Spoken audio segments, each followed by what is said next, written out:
You don't fly to Mexico to think about cartels. You fly to Mexico for the same reason millions do every year. Sun on your skin, clear water, a few days where your biggest decision is tacos or ceviche. You land in Cancun, ride down to Tulum, and everything feels curated for you. Eco-chic hotels, soft lighting, beach clubs that look like they were designed for your feed. Nobody tells you that the same coastline selling paradise is also valuable territory for people you'll never meet.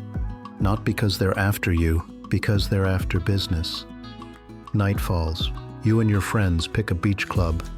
Good reviews, nice decor, DJs, influencers tagging it non-stop. From the entrance, it feels safe. Security at the door, candles, staff smiles, a perfect deck over the sand. You order a drink. You're not looking for trouble. But if you slow down and really watch, you notice patterns. A couple of guys never line up, never get searched.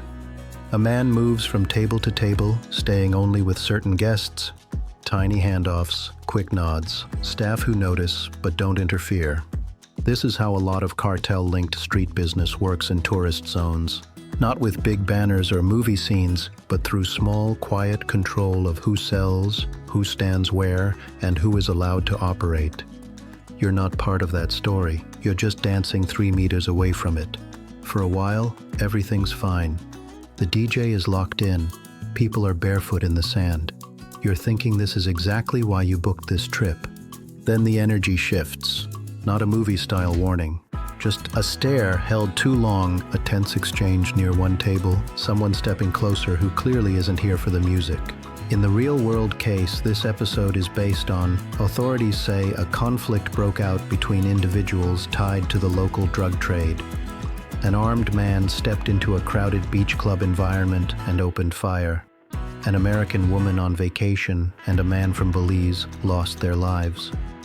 Officials later stressed she had no connection to organized crime. She was an innocent visitor who got caught in the middle of somebody else's business. That's the point. Not that Mexico is dangerous, not that Tulum is finished.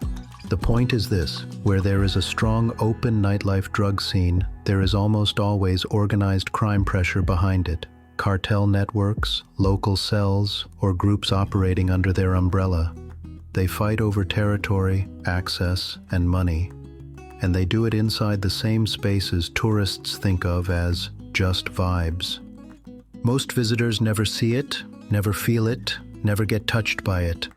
But on the wrong night, in the wrong venue, one argument that has nothing to do with you can rewrite your story.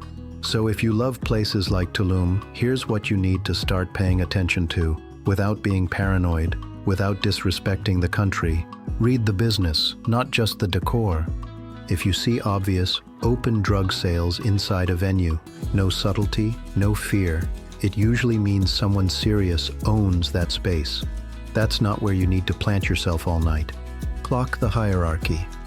If certain guys move like bosses, never searched, posted near the entrance, controlling who comes and goes, understand you're in their room, not a neutral one. Watch how staff reacts. If staff and security ignore clear problems but move fast on minor things, their loyalty might not be to the guests. That's information. Respect the shift. Any of these sudden shouting, a circle forming, people getting in each other's faces, security backing away instead of stepping in. That's your signal. No ego, no curiosity, no, I just want to see what happens. You leave. Don't film people's drama. Pulling your phone out in a tense moment can turn you from random tourist into problem. No content is worth that. Choose your spots intentionally. Ask locals you trust. Look for venues with controlled entry, normal searches for everyone, no obvious dealing, families or mixed crowds, and a consistent reputation over time, not just viral clips. This story isn't here to say, don't go to Mexico, or cartels are everywhere you step.